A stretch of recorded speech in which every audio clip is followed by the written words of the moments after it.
Allez, on attaque. Alors pour ce shiur est offert Leilou Nishmat Chana Rivka Bat Sarah. Et vous m'aviez dit un nom également? Moïse Moshe. Moïse Moshe. Ben Emma Simcha. Ben Emma Simcha. Tien Nafsham Tsura Bitzror Achaim Bezrat Hashem. Alors, comme je l'ai dit, oui.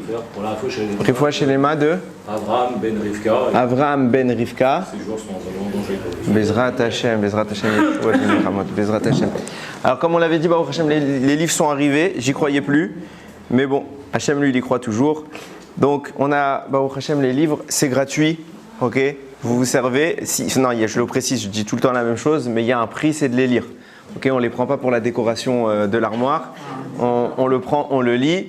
Il n'y a aucune obligation de le prendre, hein, c'est celui qui le souhaite. C'est le support que j'utilise pour faire ces shiurim. Tout est retranscrit dedans. Baruch Hashem. Bon, à l'oral, on dit toujours un petit peu plus de blabla, mais l'essentiel est dedans. Donc, on en a apporté, j'en ai mis la 40, mais il y en a encore dans la voiture. Baruch Hashem. S'il faut rajouter, vous me dites, et je suis juste en bas, on donnera Bezrat Hashem.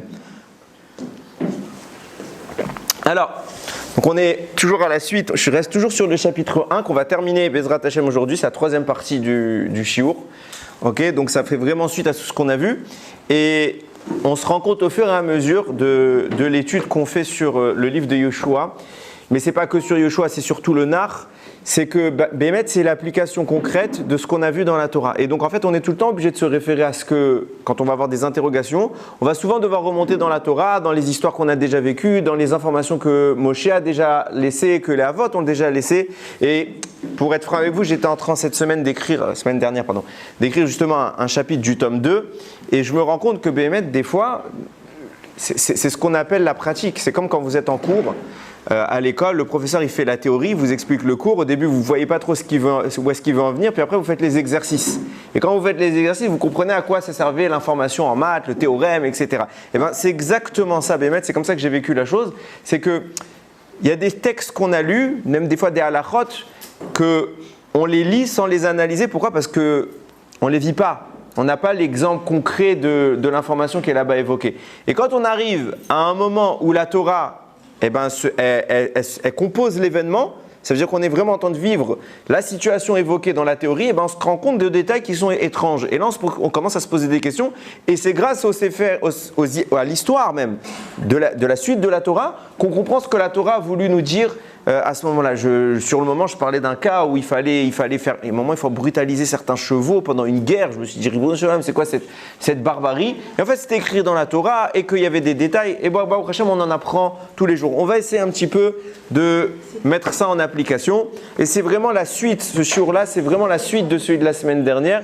On avait évoqué la différence entre Moshe et Yehoshua, mais pas que Yehoshua, tous les autres qui succéderont ensuite à Yehoshua, au prophète, etc. Maintenant, ce que je veux essayer de déceler, c'est l'essence de cette différence.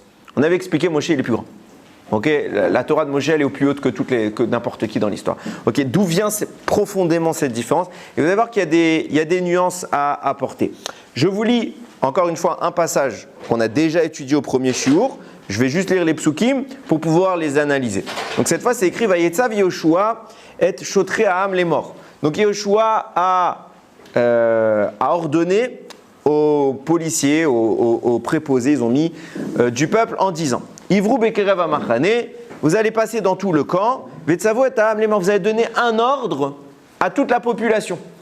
J'ai une consigne à donner. C'est une consigne que quasiment, c'est la première fois qu'il va donner depuis 40 ans. Quelle est cette consigne? Achinu lachem tzeda. Préparer des provisions. Pourquoi? Parce que ça y est, il n'y a plus à manger. Donc il faut prévoir de quoi manger. Dorénavant, on va devoir travailler, on va devoir chasser, on va devoir récolter. Parce qu'il précise, Ki beot shloshet shamim, parce qu'encore dans 3 jours, on attend encore 3 jours, qu'est-ce qui va se passer? Atem ovrim et hayarden hazeh. Vous allez traverser le Jourdain. Lavo la rechet et haaretz, pour aller hériter de la terre. Asher Hashem Elokechem noten lachem lirishta, qu'Hashem vous donne en héritage. Donc voilà, on change un peu de paradigme. Jusqu'à maintenant, on était nourris, logés chez papa et maman. C'est Hachem qui fournissait à boire, on avait le puits. Il y avait la manne, c'était très bien, on avait tout ce qu'il fallait. Maintenant, on change. Et là, puisque ça fait 40 ans que vous n'avez plus l'habitude de travailler, d'avoir la question que vous vous posiez la question, on va manger quoi demain? Eh bien, préparez des provisions. La manne s'en va. Et là, on a un gros problème technique. Un gros problème technique. Je précise la suite. Parce que là, on est encore dans l'annonce. Ce n'est pas dans ce chapitre qu'on a traversé le Jourdain. On va en parler dans les chapitres prochains. Bezrat Hashem, pas la semaine prochaine, dans 2 semaines. Dans 2 semaines, on attaque le chapitre 2, donc on va commencer à entamer ces sujets-là. Mais là, on annonce.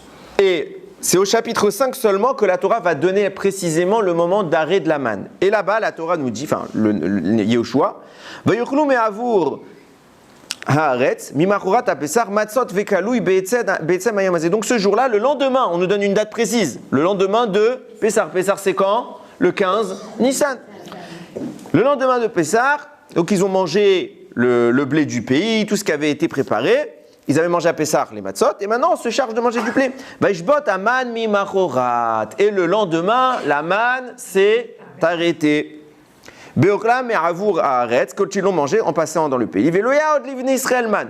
Il n'y avait plus du tout de manne. Vayochlu mitvot eretz Kenan. Bashanaï, cette année, ils ont mangé la récolte du pays qui s'appelait à l'époque Kenaan. Je précise que la terre d'Israël n'existe pas encore officiellement. Comme je dis tout le temps, si vous demandiez à l'époque à quelqu'un c'est où Israël, ils vous disent je sais pas. Il n'y avait pas un pays qui s'appelait Israël, c'était Kenaan. Ok? Alors là, vous auriez tous dû bondir de votre chaise et dire on a un gros problème. Quand est-ce que la manne s'arrête? On dit le lendemain de Pessar. Le lendemain de Pessar, donc le 16 Nissan. Qui a assuré depuis le début de l'histoire jusqu'à la fin des 40 ans, qui a assuré le mérite justifiant la descente de la manne? Moshe, vous connaissez tous les 3 miracles qui étaient dans le désert. Les Hanan et Kavod, c'était Aaron, les nuées de gloire. Le puits qui a breuvé, c'était Myriam. Et la manne, c'était Moshe. Myriam et Aaron s'en sont allés. Moshe a pris sur lui de refaire venir les Hanan et Kavod et le puits. Une fois que Moshe s'en va, plus rien. Moshe, il est mort quand? C'est Adar. On est le 16 Nissan. Il y a 1 mois de retard. Si on dit que c'est Moshe qui a assuré le mérite de la manne, Les shloshim. alors mais pourquoi elle continue à tomber? Et même Shloshim, ça aurait été le 7 Nissan. Ok? Même d'après ça, ça ne marche pas. Mais on va plus loin. Moshe n'est plus là. Donc le mérite, quand Aaron il est niftar, les Hanan et Kavod, elles sont parties. Quand Myriam, elle est partie, elle a pris avec elle le pluie, on n'a pas dit 30 jours après, 40 jours après, non, elle est partie, c'est elle la source du mérite. Donc j'enlève la source du mérite, il n'y a plus de mérite. Et là, il faut que Moshe vienne et qu'il réinstitue ce mérite. Parce qu'en réalité, la source kabbalistique, comme ça il explique le Harizal, la source qui justifiait la présence du puits, de la manne et des nuées, c'était Moshe. Les autres, c'était simplement une sorte de branche qui sortait de Moshe. Donc quand la branche elle s'est coupée, Moshe il peut refaire pousser la branche de façon très vulgarisée. Mais on voit bien que l'activateur n'est plus là, il n'y a plus d'eau, il n'y a plus de Hanan et Kavod. Et tout de suite, on voit qu'il y a des problèmes. Quand l'eau s'en va, eh ben, le peuple demande tout de suite à boire. Quand les Hanan et Kavod s'en vont, ben, il y a une guerre qui est déclenchée parce que les gens pensent que ça y est, les Juifs sont plus protégés, on peut les attaquer. Donc on voit que c'est immédiat, il n'y a pas vraiment de temps.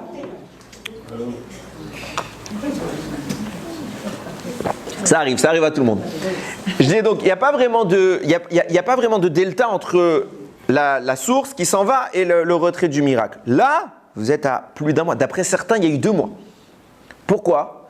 Parce qu'il y en a qui disent que c'était une année embolismique, donc il y avait un Hadar Sheni. Donc d'après certains, 2 mois. C'est pas 2 mois. Comment elle tombe la manne? D'où elle vient cette manne? Qui a le srout? Réponse. Shalom Vracha. Eh ben non. Non plus. Vas-y. Ni Yoshua ni Moshe, c'est entre les deux. Qu'est-ce qui se passe? Nous dit, c'est Rashi. Rashi, il sent le problème. Il dit, on a un problème technique, il faut qu'on résoudre. Il dit, et vous allez voir qu'il ne répond pas pleinement à la question.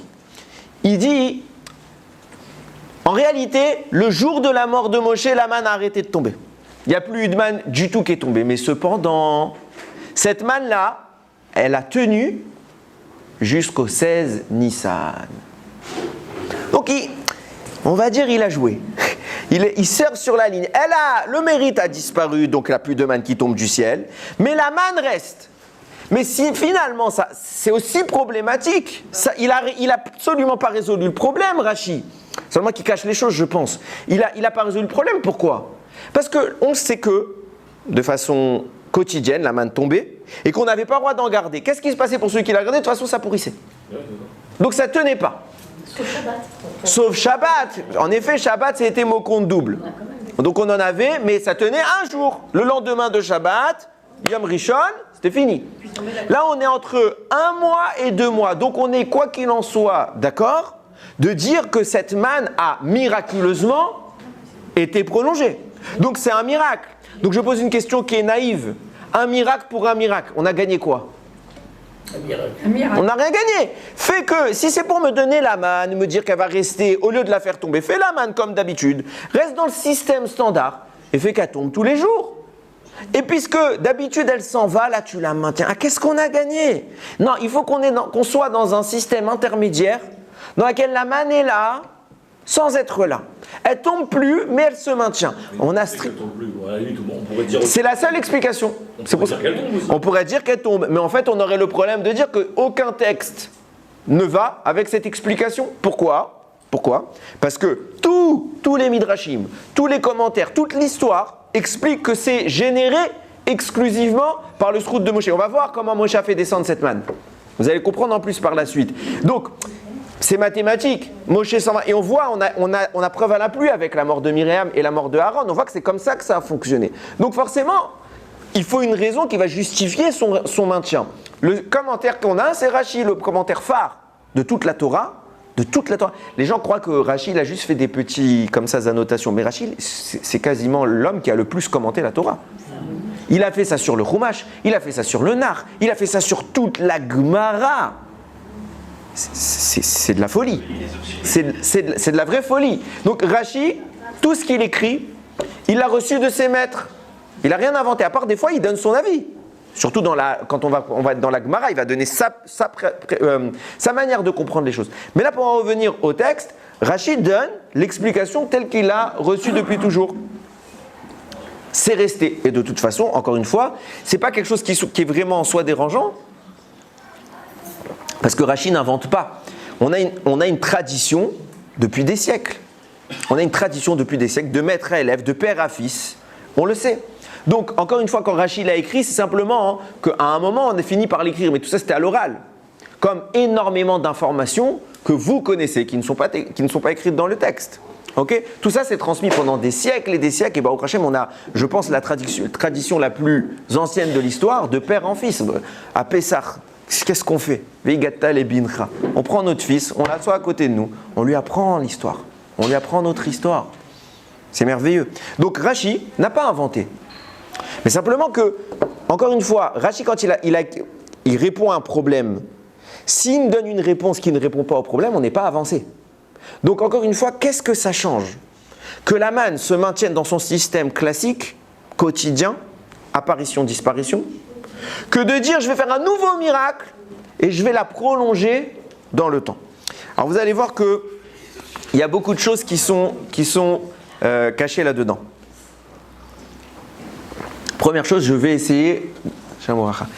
va essayer ensemble de comprendre la source de la manne, d'où elle vient. Le Yalkut Reuveni rapporte comme ça, c'est en réalité, on le sait, peut-être vous l'avez déjà entendu, la manne, ça vient du ciel, ok? Nous on dit à Motzi Lechem Mina Haaretz, c'est le nom fait sortir le pain de la terre, à travers le blé. Là c'est quelque chose qui tombe Mina Shamaim, ok? Et d'où ça vient? C'est ce qu'en réalité Moshe a mangé pendant les 40 jours où il était dans le ciel. Quand il est monté au Har Sinaï recevoir la Torah, Moshe, il a adopté les traditions locales, les us et coutumes locales. Là-bas, les malachim ne mangent pas ni du pain, ni ne boivent de l'eau, ni ne mangent de la viande. Là-bas, ils mangent de la manne. Et le rôle de Moshe va être en réalité de faire descendre cette aura-là. Et pourquoi Moshe, au premier lieu, il est celui qui va la consommer dans le ciel? Parce qu'il faut créer une compatibilité entre la Torah et le corps humain. qui jusqu'alors n'existait pas. La Torah, c'est rouchani, c'est spirituel. Le corps humain, c'est matériel. Je vais plus loin. La Torah, c'est la pensée divine. Elle est donc de l'ordre de l'infini. Ce qui vous explique pourquoi vous avez aucun livre dans l'histoire qui pourra être autant commenté que la Torah. Parce qu'à l'infini, il y a des commentaires. Et regardez, ça fait des siècles et des millénaires qu'on a reçu la Torah. Et Adayom, on écrit dessus. On écrit dessus. Et d'année en année, on découvre, et ça ira jusqu'à la fin des temps. Et vous allez voir qu'on n'a pas le plus haut niveau de la Torah encore. On va essayer de définir ces choses-là. Mais comment faire rentrer l'infini dans du fini? C'est impossible. Et d'ailleurs, ça a été là toute la problématique qui a amené Moshe Rabbeinu à débattre avec Yitro. Quand je vous en avais parlé la dernière fois, Yitro a innové les tribunaux. Ça veut dire quoi? Vous connaissez l'histoire, Moshe Rabbeinu était en train de juger le peuple et toute la journée ça durait. Et Yitro lui dit c'est pas beau, tu vas t'épuiser, le peuple attend, on va pas faire comme ça, on va nommer des successeurs, des gens qui vont t'épauler. Quoi? Moshe il est débile pour ne pas y avoir pensé? Franchement, déjà c'est écrit dans plein de textes que les tribunaux ça existait depuis Mathusalem, c'est très très vieux les tribunaux, c'est pas nouveau. Le judaïsme n'a pas inventé les tribunaux, soyons réalistes. Ok? Donc, pourquoi Moshe de lui-même, il se dit pas, je vais apprendre la Torah aux gens, ils vont être eux rabbins? Non, il faut qu'un étranger vienne le lui dire. C'est quoi le débat là-bas? Réponse. Moshe ne conçoit pas la Torah autrement, on l'a dit la semaine dernière. Moshe ne conçoit pas la Torah autrement que par la prophétie. Pourquoi? Parce que mettre des mots, c'est limiter le propos. D'ailleurs, quand il y a eu on s'est rendu compte post-Shoah des traumatismes des rescapés de la Shoah. Quel a été le seul remède qu'ont trouvé les psychologues? C'était de leur faire écrire. Parce que tant que vous ne mettez pas de mots, il n'y a que votre esprit, il n'y a que la pensée, c'est infini. Quand je mets un mot, je muselle ma pensée. Je la limite à ce que le mot indique. C'est pour cela qu'on n'a pas le droit de qualifier Hachem. À part par les mots qu'il a lui-même employés. J'ai le droit de dire qu'Hachem il est gentil? Non, c'est assourd. Parce que gentil, c'est pas assez grand pour qualifier Dieu. Donc si je me place un mot sur Dieu, je restreins son infini.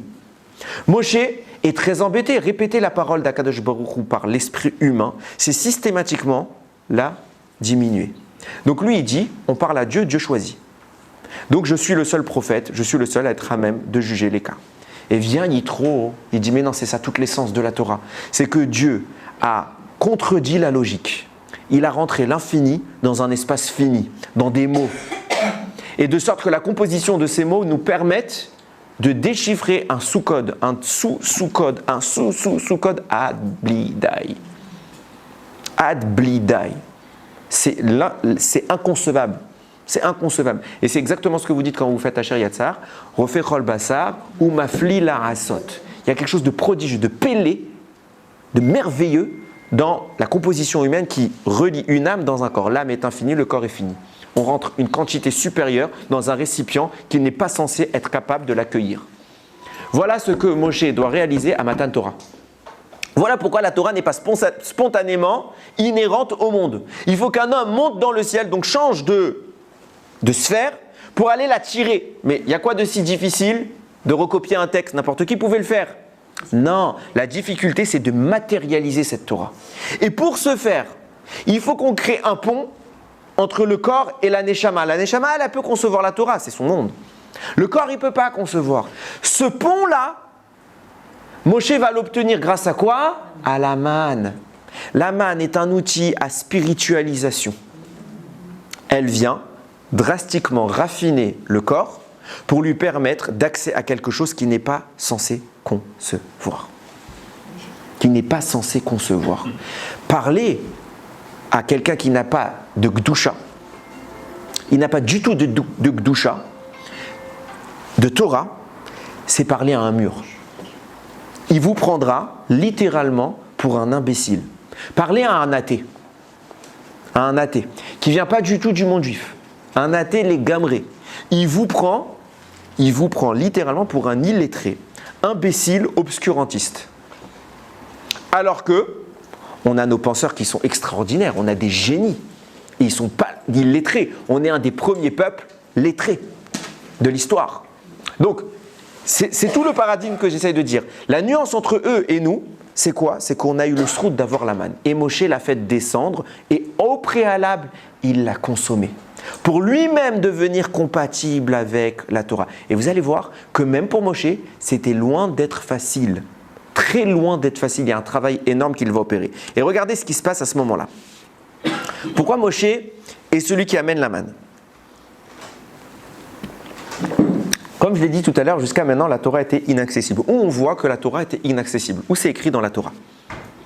Qu'on avait besoin d'une préparation. Juste avant Matan Torah, il y a écrit quoi? Vayavou Marata. Ils sont venus dans un endroit qu'on appelle Mara. Velo yachlou lishtot maim mimara ki marim hem. Ils n'ont pas pu boire parce que les eaux étaient amères. Alken karashema Mara. C'est pour ça qu'on appelait cet endroit Mara. Ok. C'est intéressant déjà dans la Gemara, un maître s'appelle Mar. Quand on dit Mar, c'est le maître. Ok. Mais pour aller plus loin, de vous à moi, on s'en fiche. Qu'ils ont sur leur parcours trouvé un endroit d'eau non potable, on s'en moque. Pourquoi la Torah s'attarde dessus? Parce que la Torah vient nous glisser ici une allusion. Chachamim nous disent toujours En Maïm et la Torah. Il n'y a d'emploi du mot Maïm, eau, que pour symboliser le mot Torah. Mais simplement que la Torah ne le dit pas explicitement. Quand elle veut le dire implicitement, elle dit Maïm. Il y a d'autres mots comme ça que la Torah utilise. Là, c'est Maïm. On a un problème. En Maïm et la Torah. Donc, ils sont arrivés quoi? Je traduis. Velo yarelu lishtot Torah. Ils n'ont pas pu boire cette Torah. Pourquoi? Parce qu'elle était amère. Elle était amère. Encore une fois, je reprends mon exemple du monsieur qui est athée. Amenez-le à un cours de Torah. Il n'y a pas pire outil de torture. Il s'ennuie. Il n'est pas du tout intéressé. C'est amer. C'est douloureux de passer du temps à écouter des bêtises pour lui. Si je vous ai amené au sermon d'un curé, Chasvé Shalom, ou d'un imam, c'est une torture. Ah, peut-être que vous en rigoleriez tellement que ça ne vous intéresserait pas. Pourquoi? Ça ne vous intéresse pas. Prenez quelqu'un et amenez-le dans quelque chose qu'il ne comprend pas, c'est une torture. Pour les Bnei Israël, la Torah, ce cadeau qu'Akadosh Baruch Hu proposait, j'ai envie de dire pour certains, ça n'a pas changé. Chasvé Shalom. Mais c'est vrai, quand vous parlez à des gens qui n'ont pas le srout de connaître la Torah, c'est pas kiffant. Quand tu parles à un Rav qui étudie la Torah, c'est le Gan Eden. C'est le Gan Eden. Une fois, il y a un monsieur qui est venu voir Rav Shach Zatzal. Il lui a dit, j'aurai un plus grand Olam Haba que vous. Il a dit, ah bon, pourquoi? Il a dit, parce que moi, je suis un immense donateur, je soutiens énormément de kolélim et d'avrichim. Donc, on a le principe que quand je soutiens quelqu'un grâce à lui, son étude, elle me compte. Donc, moi, je n'ai pas un homme, vous êtes un homme, très grand certes, mais moi, j'ai des milliers d'hommes qui étudient la Torah. Donc, mon Olam Haba sera plus grand que le vôtre. Qu'est-ce qu'il a répondu, Rav Shach? Il lui a dit, oui, mais toi, tu n'auras pas Olam Hazé. Ça veut dire quoi? Parce que Rav Shach, lui, considérait quoi? Qu'il était déjà dans Olam Haba. C'est quoi Olam Haba? C'est la Torah. Il avait déjà cette Torah. Moi, j'ai Olam Haba. Quelqu'un qui n'a pas ça, c'est Mara, c'est amer. C'est amer. Et vient Akadosh Baruch Hu, il va transformer cette amertume en un mets succulent. Comment faire cela? C'est le secret de la manne. Et vous allez voir pourquoi maintenant on va se prolonger. On va aller plus loin. Il y a un commentaire du Rama Mipano. Cette eau amère, elle m'a rappelé quelque chose.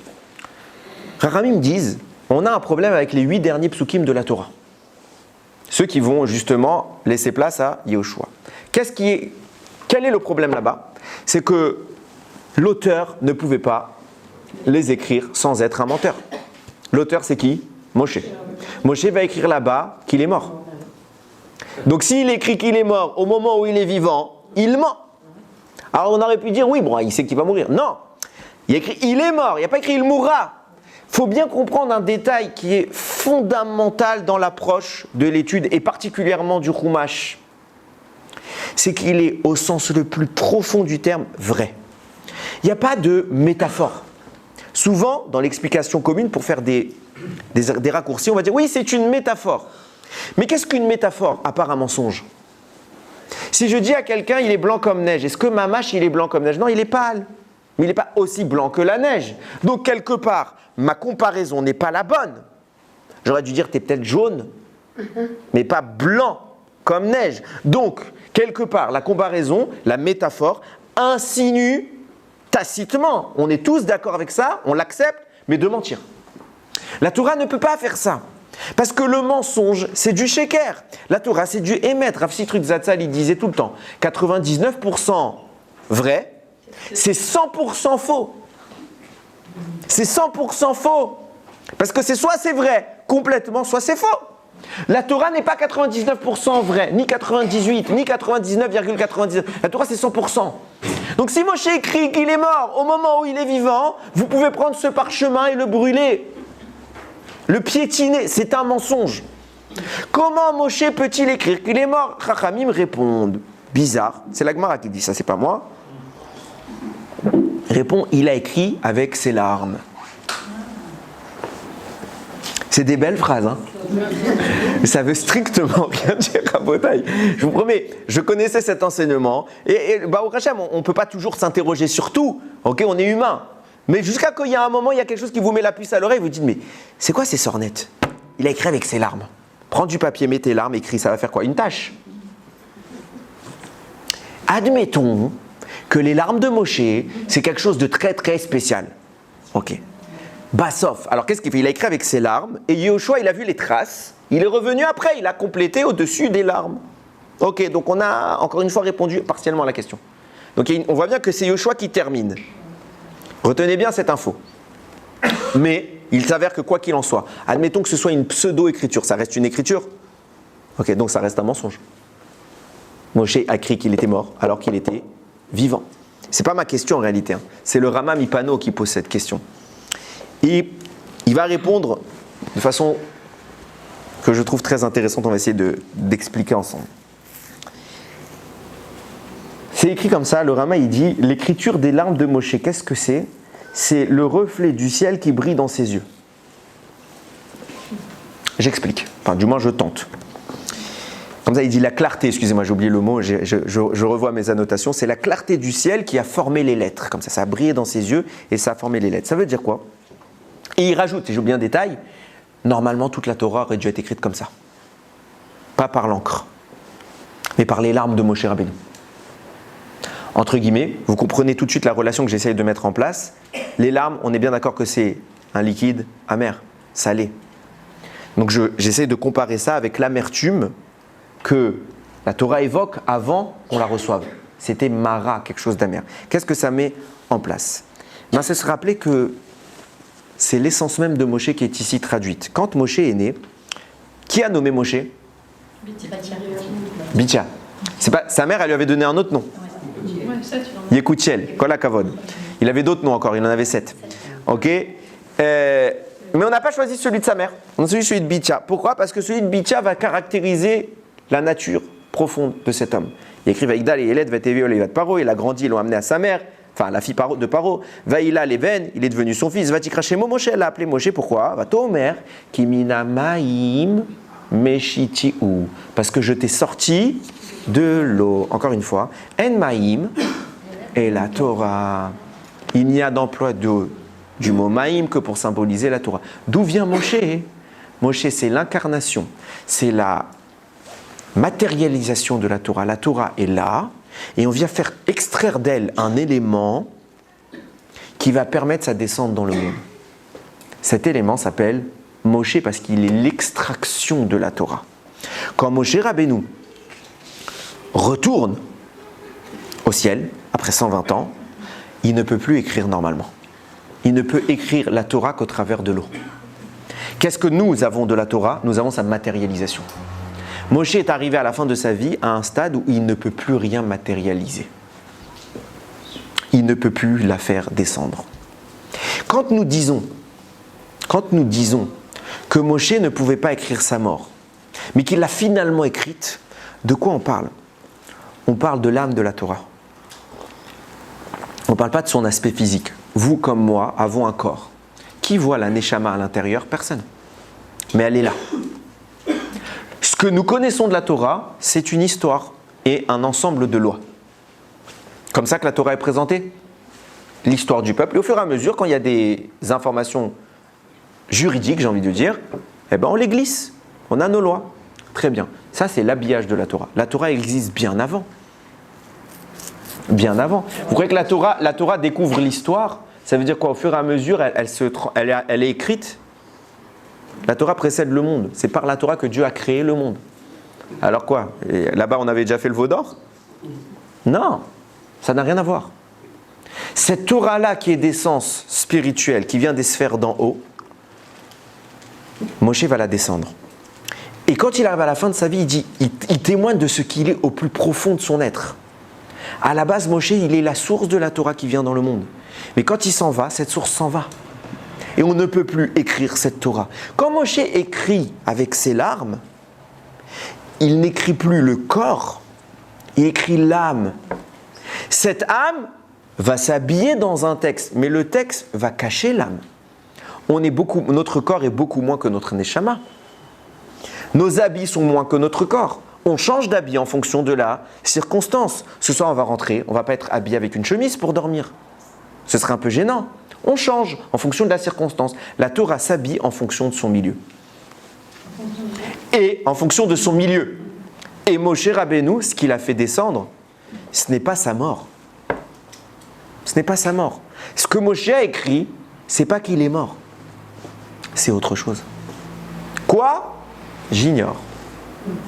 Personne ne sait. Mais ce n'est pas accessible. Il va falloir qu'un homme vienne et le rende à nouveau accessible. Ces 8 derniers versets vont être matérialisés par qui? Yehoshua, qui devient subitement la main de Moshe Rabbeinu. Moshe parle, Yehoshua écrit. Pourquoi? Regardez, c'est le même format que ce qui se produisait jusqu'à maintenant. Quand Moshe était dans ce monde, Hachem parlait, et il lui disait quoi? La Torah. Donc Moshe entendait la Torah, et sa main l'écrivait. Maintenant, Moshe n'écrit plus, mais c'est lui la Torah. C'est lui le prototype de cette Torah. Donc Moshe a parlé, il a fait descendre une notion dans ce monde. Elle est là maintenant. À nous de la capter. Et ça, c'est Yehoshua qui va en faire le travail. On va aller plus loin. La Gemara rapporte qu'à la mort de Moshe, et sur cette Gemara, il y a une erreur qui est très souvent faite. Qu'à la mort de Moshe, 3000 halachot ont disparu. Et la Gemara là-bas dit, le peuple a demandé, même Yehoshua, il n'arrivait pas à les ramener. On a perdu, avec le deuil, la tristesse, on a perdu 3000 halachot. Je ne sais pas si on se rend compte, c'est quoi 3000 halachot? C'est un livre entier. Ok.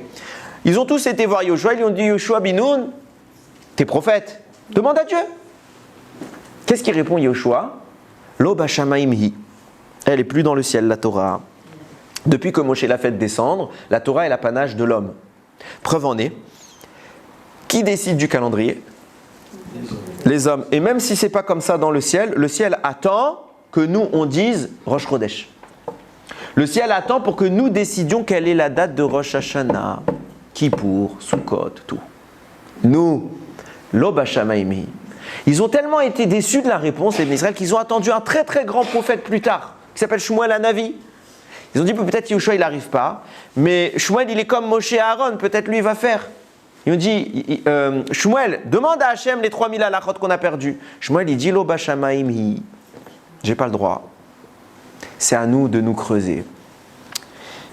Où il y a une confusion, je vous ai dit tout à l'heure, il y a une grande confusion qui est faite. C'est que souvent les gens croient qu'on a finalement récupéré ces halachot. Pourquoi? Parce que là-bas, la Gemara parle d'halachot qu'on a perdu et qu'un monsieur qui s'appelle Otniel ben Kenaz a récupéré par son analyse. Quand vous regardez bien le texte, là-bas, c'est 2 textes différents dans la même page. Mais ce n'est pas la même chose. Otniel, il est de l'époque de Yehoshua. Et on voit bien qu'à l'époque de Shmuel Hanavi, déjà, beaucoup plus tard. Shmuel, il est contemporain de Shaoul et de David Améler, des siècles plus tard. On ne les a toujours pas récupérés, ces halachot.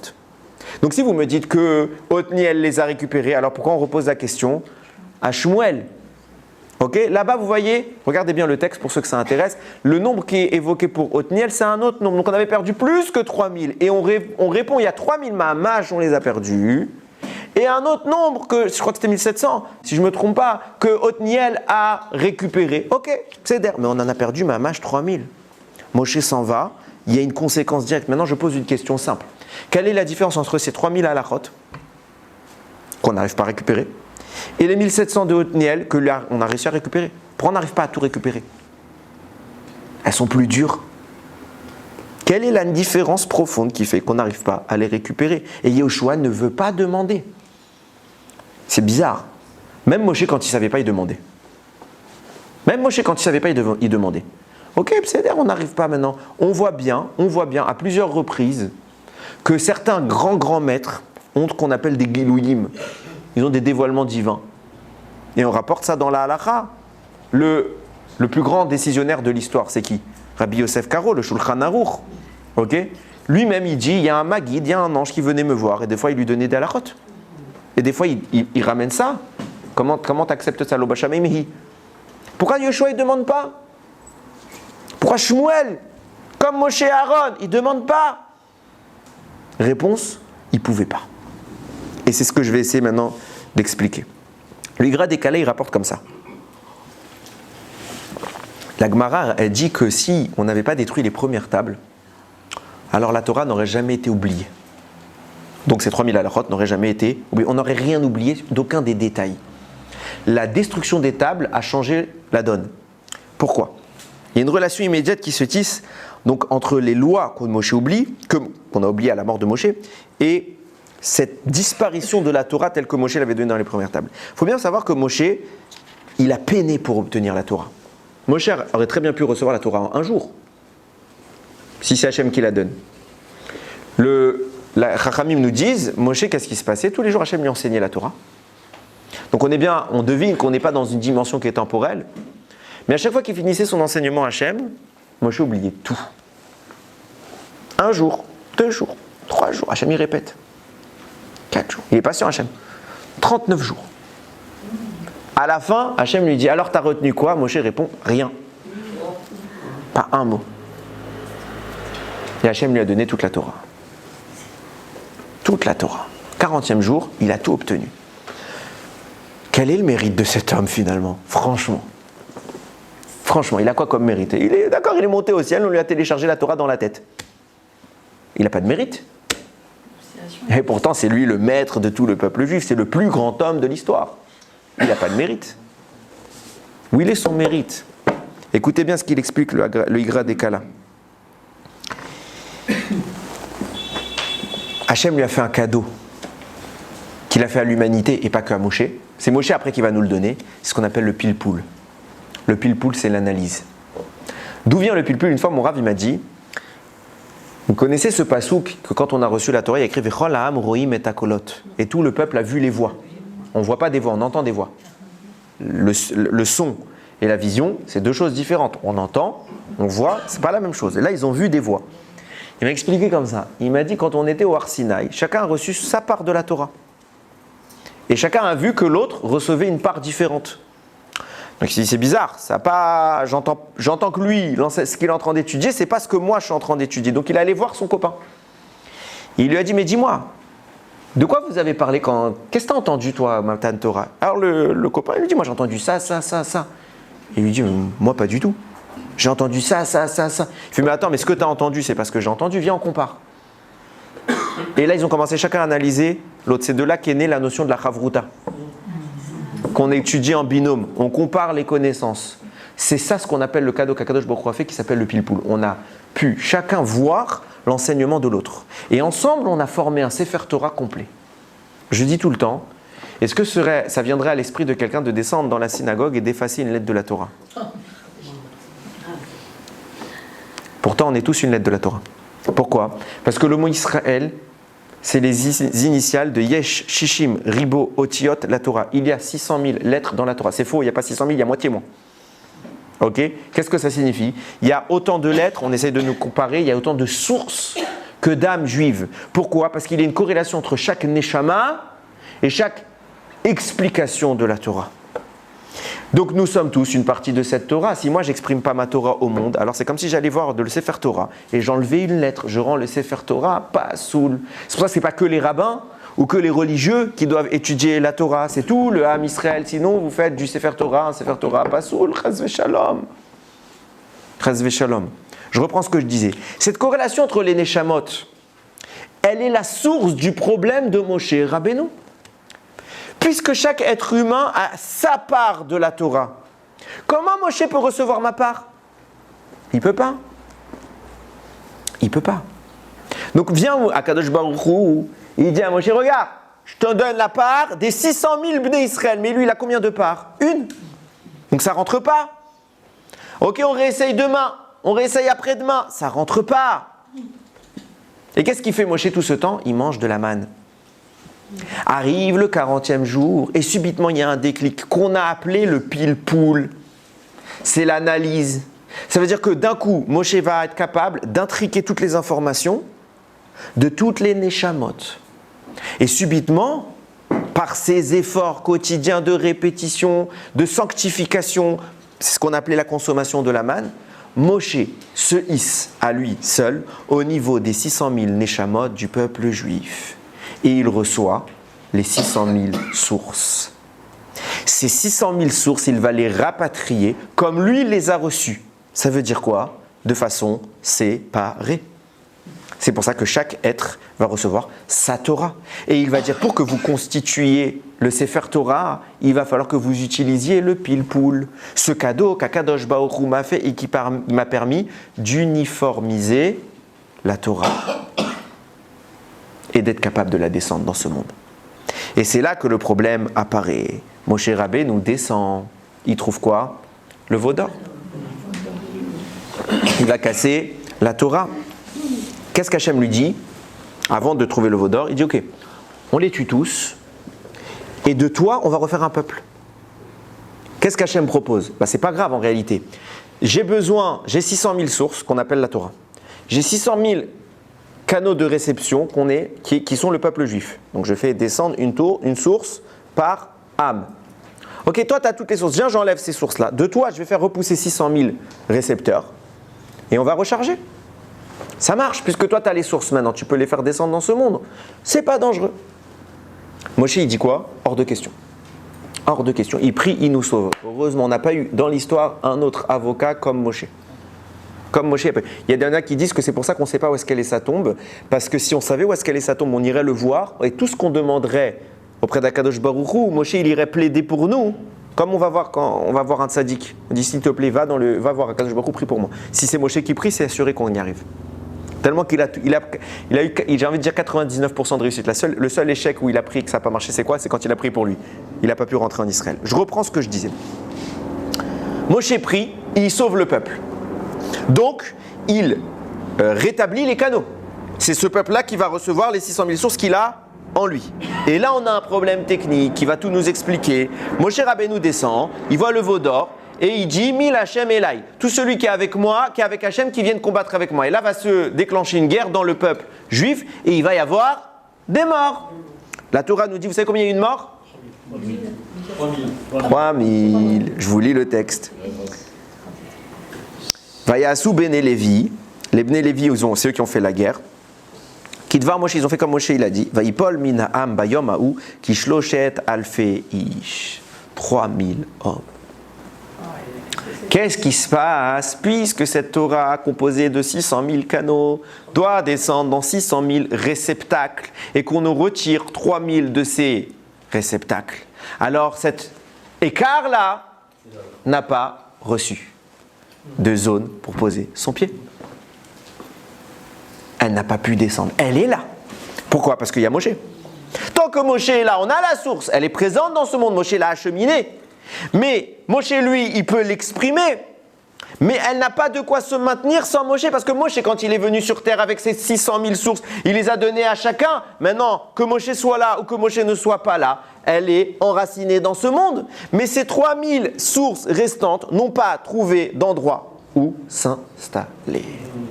Donc quand Moshe Rabbeinu s'en va, il arrive, et c'est pour ça qu'on dit si Moshe n'avait pas brisé les tables, parce que qu'est-ce qui a provoqué la brisure des tables? Le veau d'or, ce qui a pour conséquence la perte d'une source, la perte d'un canal de réception. Donc à ce moment-là, cette Torah, elle est en train de survoler au-dessus de nos têtes, sans jamais descendre. Sans jamais descendre. Moshe, malheureusement, il part, et il part avec cette Torah-là. Il nous manque de quoi la récupérer. Ça m'a rappelé, quand j'étudiais ça, ça va nous permettre de comprendre un passage de la Torah, de la Gemara, que vous connaissez, je pense, dans Masechet Shabbat. Menachot, pardon. Mais il y a aussi dans Masechet Shabbat. Vous connaissez l'histoire de Moshe Rabbeinu justement qui est monté au Har Sinaï. Il monte au Har Sinaï et là-bas il trouve quoi? Akadosh Baruch Hu. Il y a écrit là-bas assis. Déjà juste ce mot-là. Dire ça, c'est un immense problème. Et ça s'explique que d'après des explications kabbalistiques en réalité. Dans le sens simple, vous pouvez tordre le texte comme vous voulez, c'est de la Avodazara si on parle comme ça. Donc il faut... Comment? Également. Il y a des notions très profondes. On ne peut pas tout rentrer, ok? On va dire ce qu'on peut. Il a trouvé assis Hachem en train d'écrire un Sefer Torah. Et là-bas, il écrivait au-dessus des couronnes, ce qu'on appelle les tagim, que vous avez déjà vu dans le Sefer Torah. Moshe voit ça, il fait, c'est joli. À quoi ça sert? À quoi ça sert? Et il lui dit, viendra un homme qui va sortir des monceaux d'Alachot de ces couronnes. Je vous défie d'en trouver une. Hein.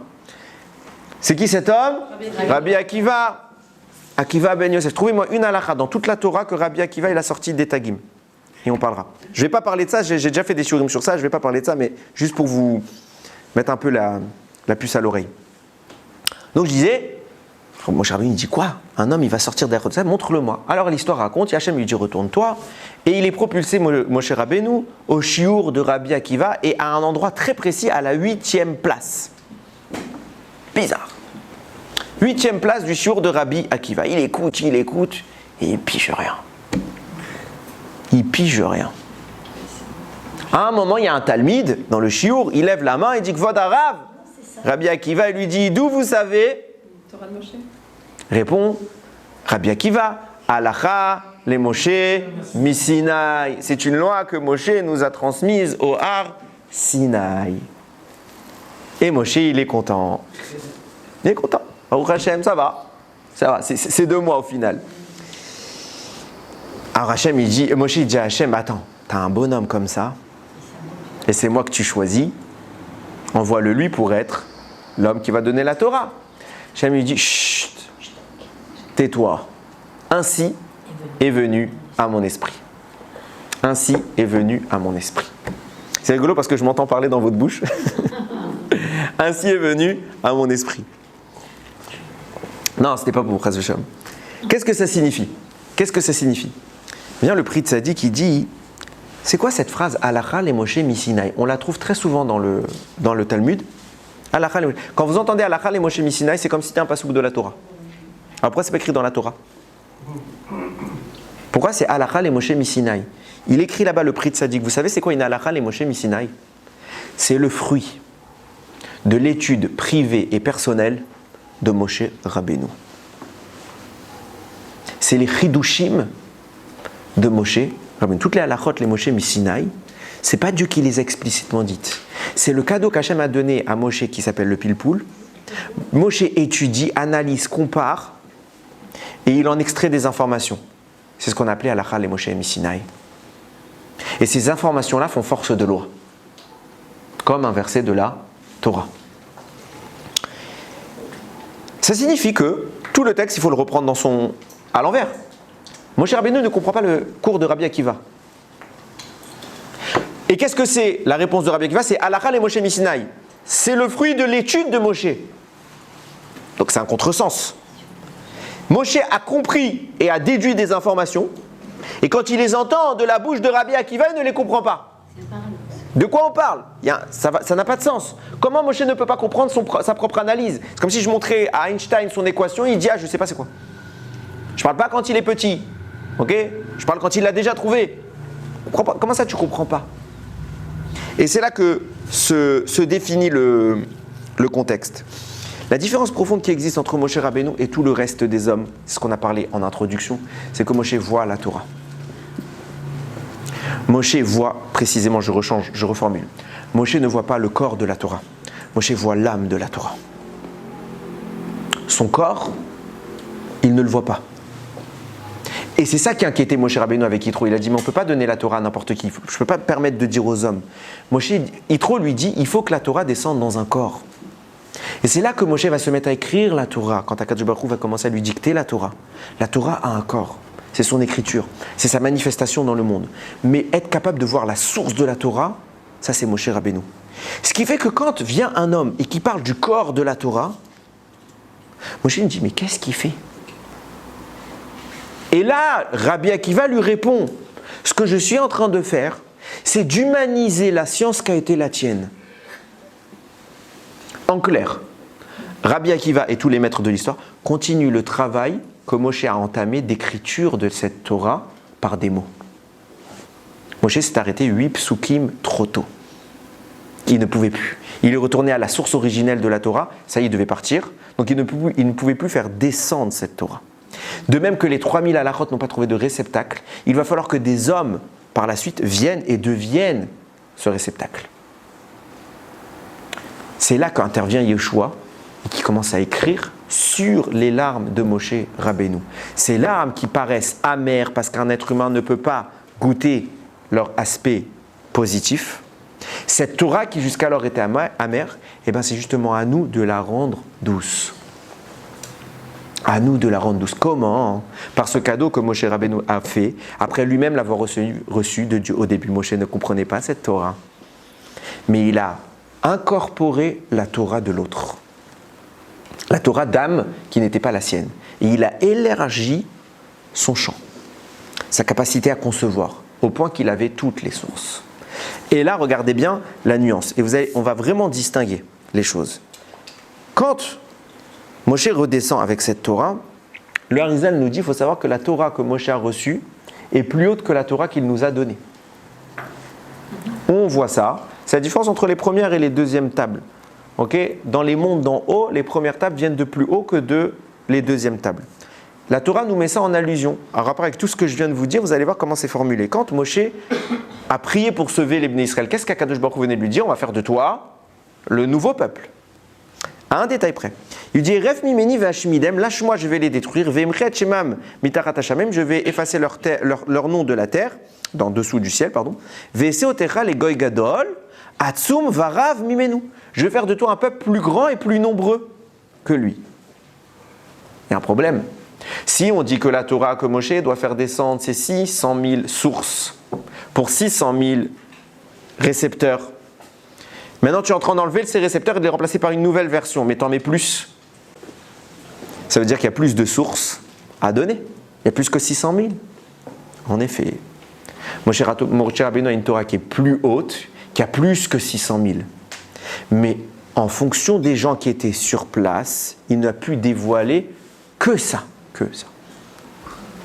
Et Hachem lui proposait de faire acheminer en ce monde un peuple plus nombreux pour pouvoir recevoir encore plus de Torah. Moshe a plaidé pour notre sauvetage et ça a limité cette Torah. Pourquoi? Parce que Moshe ne voulait pas dans notre peuple. Et c'est là la réponse qu'Akadosh Baruch Hu lui donne. Moshe Rabbeinu dit Akadosh Baruch Hu, t'as un Rabbi Akiva, donne Rabbi Akiva. Hachem lui dit mais tout le débat ici, c'était quoi? Pourquoi Moshe veut que ce soit Rabbi Akiva et pas lui? On vient d'expliquer, il est plus grand que lui. Moshe Rabbeinu comprend que la Torah qu'il reçoit ne pourra pas descendre. Donc il n'est pas compatible avec l'humain, avec un corps. Minamai meshiti, moi je suis depuis la source de la Torah. Qu'est-ce que tu veux que je donne à des gens qui ne vont pas être capables de la comprendre? Donne à Rabbi Akiva, lui il comprend avec les mots des hommes. Bien Kadosh Baruch Hu lui dit non. Parce que pourquoi mes enfants ne comprendront pas tout et qu'ils auront besoin d'avoir des choses qui leur échappent à cause de la faute? Ce qui signifie que c'est possible de réparer. Et si on répare, à nouveau, ils comprendront. Donc je ne veux pas limiter ma Torah à un niveau bas par un autre homme sans vouloir chas v'shalom critiquer Rabbi Akiva. Je veux leur donner toute cette Torah intégrale, bien qu'ils ne puissent pas la maintenir dans leurs mains, mais elle sera là. Et quand viendra la personne capable de découvrir ce qui n'est pas tombé jusqu'en bas, de le faire descendre, alors il écrira la suite de cette Torah. Et ça s'appellera Halacha le Moshe Misinaï. Parce que c'est toi qui l'as fait descendre, mais tu n'as pas pu la donner. C'est resté donc le fruit de ta pensée, de l'exclusive analyse de Moshe Rabbeinu. Et viendra un Rabbi Akiva qui va pouvoir écrire. Viendra un Yehoshua bin Nun qui va écrire cette Torah. Et maintenant, on va comprendre la question, parce que non, là j'ai parlé beaucoup de Torah, je veux revenir à Yehoshua. C'est ça l'origine de ce shiur. Qu'est-ce que c'est que cette manne que Yehoshua, pas que Yehoshua, mais que le peuple va maintenir en l'absence de Moshe Rabbeinu. Moshe n'est plus là, la manne reste 1 mois, voire 2 mois. Et on dit, elle aurait pu continuer à descendre et tomber. Non, non, non, non. Il faut bien qu'on conçoive. C'est plus une transmission. C'est quelque chose qui est déjà là. C'est déjà là. Et on le maintient. C'est exactement le cheminement dont je vous parle. Et tout ce que cette histoire de Rabbi Akiva avec Moshe Rabbeinu, c'est les 8 versets de la fin. Où se tient Moshe Rabbeinu ? Au 8e rang. L'écart qui sépare Moshe Rabbeinu de Rabbi Akiva, c'est 8 stades. C'est les 8 versets de la fin que Moshe n'a pas pu matérialiser dans le monde.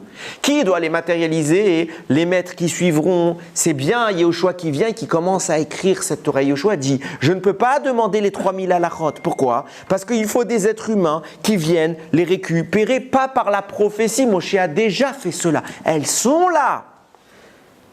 À nous, par le pile-poule, par l'analyse, de grandir comme Moshe lui-même a grandi. Initialement, Moshe ne comprenait pas. Vient Yehoshua leur dire, vous ne comprenez pas parce que vous n'avez pas fait ce travail que Moshe a fait. Et que nous devons faire, de grandir, et surtout par un détail hyper important, en acceptant la Torah de l'autre. En acceptant la Torah d'un autre.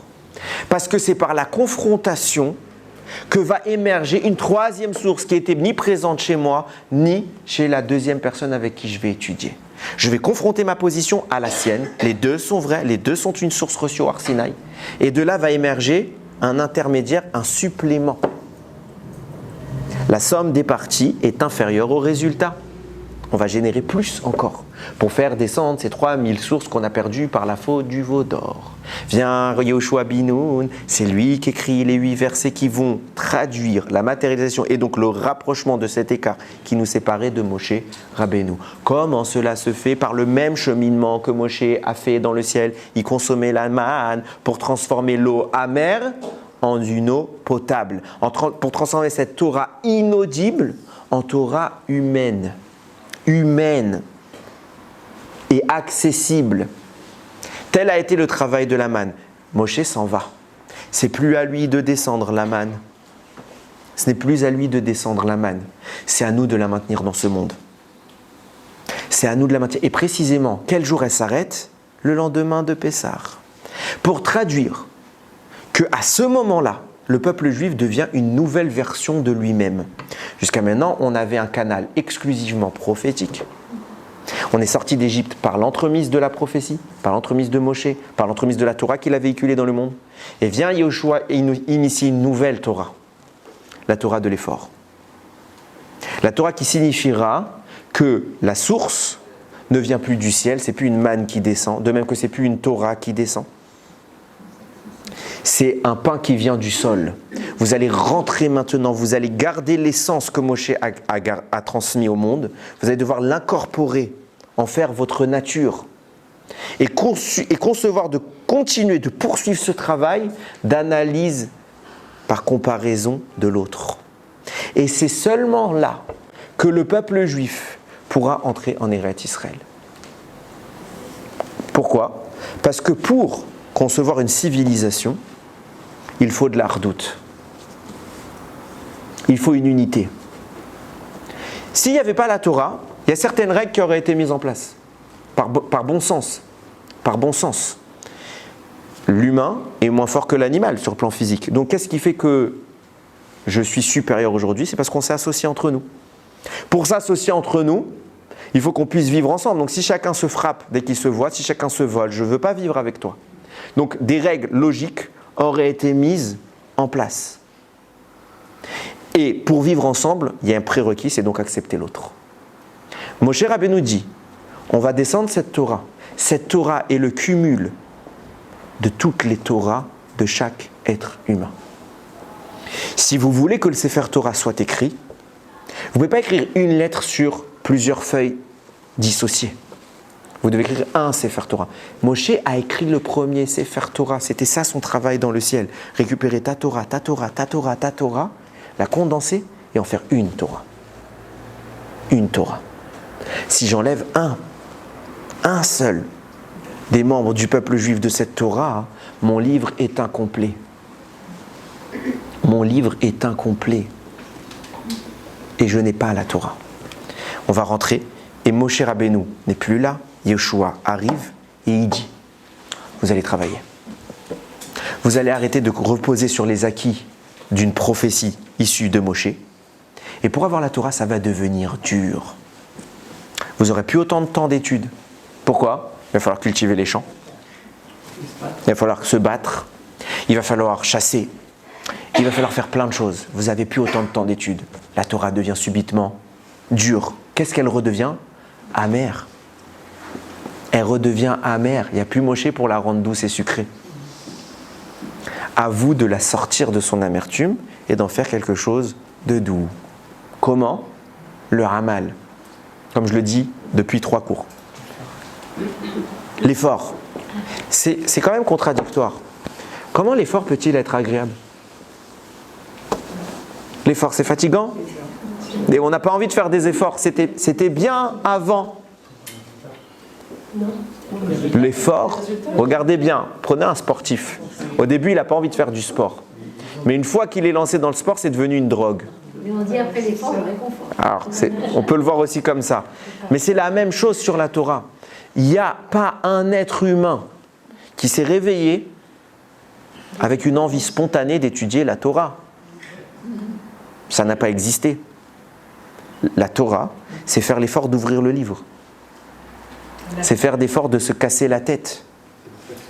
Et cet effort-là va tellement briser l'écart entre nous et Hachem que du 8e rang, on va passer au 7e, puis au 6e, etc., jusqu'à qu'on soit complètement dvoukim, complètement liés. Mais c'est ça la Torah. Et c'est ça qu'on a perdu quand Moshe est parti. Moshe ne comprend plus le monde, sa Torah elle est trop haute. Alors il faut qu'il s'en aille. Il faut qu'il s'en aille. Pour qu'on découvre ce que c'est que l'effort que lui a consenti dans le ciel. On croit que la Torah est descendue par un homme avec des tables. Ça veut dire quoi ? Il est venu avec un bloc. Il n'est même pas monté la première fois avec un bloc. La deuxième fois, il a dû monter le bloc. Mais la première fois, il est monté. Il a grimpé. C'est un alpiniste. Il a grimpé une montagne. Et Dieu lui parla. Et il a écrit sur un bout de rocher. Il a écrit des paroles. Et il les a. Mais c'est pas ça la Torah. La Torah, c'est 40 jours. Si c'était que ça, j'avais besoin de 20 minutes. La Torah nous dit 40 jours, parce que c'est une naissance. 40 jours, c'est la phase embryonnaire dans un corps. C'est le temps de la naissance. C'est comment ? C'est quand tu imprègnes intégralement la nouveauté en toi comme étant une partie de toi. Moshe qui monte et Moshe qui descend ne sont plus les mêmes hommes. C'est un fœtus qui descend, c'est un petit bébé. Pourquoi ? Parce qu'il a su se renouveler effort après effort, strate après strate. Il est devenu Moshe Rabbeinu. Vous savez que Moshe Rabbeinu, il est l'homme le plus humble de la Torah, mais il n'est pas né comme ça. Moshe Rabbeinu est né comme étant l'homme le plus arrogant de la Torah. Le plus arrogant, c'est le genre de bonhomme que quand il passait devant une glace, il disait « je suis pas mal ». C'était ça. Et il est devenu le monsieur qui ne se considérait plus. Comment il a fait ça ? L'effort. Comment quelqu'un qui est frimeur, qui est arrogant, qui se croit qu'au-dessus de tout, peut en arriver à être l'homme le plus humble en dessous de tout ? On peut travailler nos midotes un peu, mais à ce point-là, comment il a fait ? Il a compris qu'il ne comprenait pas tout seul et qu'il avait besoin de la Torah d'un autre. Et donc il n'est pas, lui, tout seul le prototype de la Torah. C'est une union. Et quand il a compris qu'il n'était pas lui tout seul le prototype de la Torah, il est devenu le prototype de la Torah. Il s'est effacé. Et là, il a transformé quelque chose d'amer en quelque chose de merveilleux. À un niveau où il n'arrivait plus à se défaire d'Hachem. Vient Yehoshua Binoun, et ça va être tout le travail de cet homme. Et il commencera le prochain shiur, ce travail, quand on va commencer à entamer la traversée. D'abord, il y a un autre événement avant, on en parlera. Mais quand on va commencer à faire cette traversée-là, vous allez voir que c'est exactement ce qui va se produire. J'introduis le chapitre 1, c'est toujours l'intro. J'introduis les shiurim qui vont venir. Mais Yehoshua va avoir pour rôle de maintenir la manne, de maintenir le travail de Moshe. Et le travail de Moshe, que nous on voit comme étant une prophétie, n'est que le résultat d'un travail d'effort. Et cet effort génère cette prophétie. Parce que la Torah, c'est la parole d'Hachem. Et quand nous on arrive à la véhiculer, on parle à Dieu. Ou plutôt Dieu nous parle. Quand la manne s'en va, ça signifie quoi? À nous de nous retrousser les manches et de travailler. Alors, je conclus maintenant. Comment concevoir que, on en a connu, on a eu des grands exemples dans notre histoire, des hommes vont connaître une quantité aussi grande de Torah. Comment concevoir cela? Quand vous parlez, j'écoutais, je vous cache pas que je suis quelqu'un qui m'endort au volant. Ok? Donc pour me maintenir au volant, il me faut un bon shiur de Torah. Le Rav que j'aime beaucoup étudier, c'est le fils de Rav, c'est le fils de Rav Ovadia Yosef, Rav David Yosef, le Rishon LeZion. Un génie. Et sans critiquer, il est encore moins que son père. Ok? Je l'écoute et je me dis, mais comment il connaît tout ça? Comment son cerveau retient autant d'informations? Vous avez déjà écouté Rav Ovadia parler? Un robot. Et lui, il dit ça, il peut vous citer 150 000 sources de n'importe quoi. Un jour, il y a un monsieur qui est venu le voir, il a vu tous les livres chez lui, il lui a dit, vous connaissez tous les livres? Il a dit non, la moitié. Il lui a dit laquelle? Il lui a dit choisis. Il connaissait tout. Comment tu peux connaître tout? Mais il y a une limite à la mémoire. Il y a une limite. On est limité, on n'arrive pas. Combien de temps je mets pour rentrer 2-3 informations? Comment tu connais tout? Rabota, et la Torah ne prend pas de place. Ce qui prend de la place, c'est nous. D'où je sais que la Torah ne prend pas de place? Le Mishkan. Je ne sais plus si je vous l'avais dit. Le Mishkan, regardez dans la Torah nous donne les dimensions du Mishkan. Dans l'endroit où il y avait le Aaron HaKodesh. Le Aaron HaKodesh, en français le tabernacle, qui porte les louchot, les tables de la loi. Eh bien, vous aviez les dimensions en long de l'endroit qui le comporte. Et vous avez les dimensions du Mishkan. Si vous mesurez la longueur de la pièce et la longueur séparant les murs du Mishkan, ça devrait être plus petit, puisqu'au milieu, il y a le Mishkan. C'est la même taille. Ça veut dire quoi? Que le Mishkan soit là, ou que le Mishkan ne soit pas là, vous avez le même espace disponible. Le même espace disponible. Pourquoi? Parce que la Torah n'est pas de ce monde, donc elle n'est pas matérielle, elle ne prend pas de place. Alors comment je fais pour la faire rentrer? Si je lui fais de la place, alors elle a une place petite. Mais si je conçois que cette Torah c'est du Hamal, que c'est ça que Moshe n'arrivait pas à tout retenir, alors il s'est effacé, travaillé. Et il a compris que la Torah n'était pas physique, mais qu'elle était spirituelle. De même que Dieu est infini, la Torah est infinie, mais Dieu arrive à s'exprimer dans ce monde. Alors l'infinité va s'exprimer et il devient possible de connaître une quantité infinie de Torah. L'effort. Pour que cet effort puisse entrer en nous, on s'efface. On accepte la Torah de l'autre. Des fois, vous écoutez des drachotes. Putain, j'aime pas. Mais qui tu es, imbécile? Comment ça t'aime pas? C'est la parole d'Akadosh Baruch Hu. Si le monsieur qui parle, il dit pas des bêtises, évidemment. Mais la Torah d'Hachem, on n'aime pas. Pourquoi tu l'aimes pas? C'est pas sa Torah que t'aimes pas. C'est lui. C'est lui que t'aimes pas. C'est lui. Tu te crois mieux que lui. Tu crois ta Torah meilleure que la sienne. Une fois, il y a un monsieur qui était venu voir Rav Sitruk Zatzal. Il lui a dit, Rav, est-ce que vous savez pourquoi à Soukot, on prend les 4 espèces et on les secoue? Qu'est-ce qu'il a répondu, Rav? Vous croyez qu'il ne savait pas, Rav Sitruk? Bien sûr, il savait. On sait, nous aussi. Donc si nous, on sait, il savait. Il a dit, non, mon fils, je ne sais pas. Il a dit, non, je ne sais pas. Et il lui explique, le monsieur, il dit, voilà, la Gemara, elle dit. Waouh! Kol hakavod. Ça s'appelle laisser la place à quelqu'un d'autre.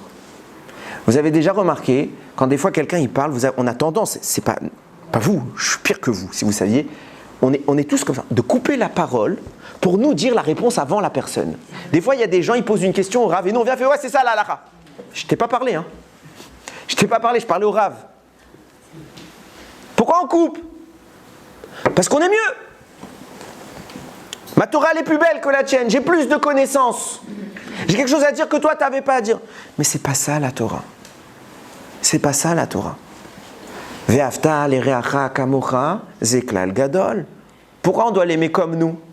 Parce que sans lui, le Sefer Torah, il n'est pas complet. Et même à la fin de sa vie, Moshe, il a dit, vous savez quoi? Je vais vous laisser vous le compléter, ce Sefer. Je vous laisse toutes les kochot pour le faire. J'ai votre Torah. J'ai tout. Mais je ne vous dis pas tout. Je ne vous dis pas tout. Moshe aurait pu nous dire, le shiur que je viens de faire, il aurait pu le faire avant moi. Tous les chidushim, c'est écrit, tous les chidushim qu'un homme dira dans sa vie ont déjà été transmis à Moshe. Alors pourquoi il ne les a pas dit? Ve'afta l'ereacha kamocha, t'existes à ta part. Tu es une lettre de la Torah. Comment je vais t'enlever ta lettre? Comment je vais descendre au Echal, ouvrir le Sefer Torah et prendre un ciseau et couper une lettre? Mais Rabotai, quelqu'un qui prive un homme de sa Torah, c'est ce qu'il fait. Et pire, quelqu'un qui ne fait pas l'effort de révéler au monde sa Torah, c'est ce qu'il fait. C'est ce qu'il fait. On a une Torah, et ne serait-ce que par amour de l'autre, même si je n'ai pas envie d'étudier, on a la responsabilité de découvrir notre Torah pour que l'autre puisse la voir. Et on doit tous écrire des Sfarim. On doit tous écrire des livres de Torah. Voilà, j'en ai écrit un, je vous l'amène, Bezrat Hashem. J'espère en écrire Bezrat Hashem beaucoup d'autres. Mais j'espère encore plus que cela, que vous aussi un jour, vous écrirez vos Sfarim et que tout le Ham Israël va revenir avec cette Torah et on va compléter chaque virgule qui manque, chaque ta'amim qui manque. Et que, Bimé Rabim, les 3000 halachot, on va les revenir, on va les retrouver. Tous les secrets de la Torah, cette Torah que Moshe n'a pas pu encore descendre, qui est encore plus grande que les deuxièmes tables, on l'obtiendra. Bimé Rabbi Aminu avec ma chère Tzidkenu. Baruch Adonai Leolam. Amen ve Amen.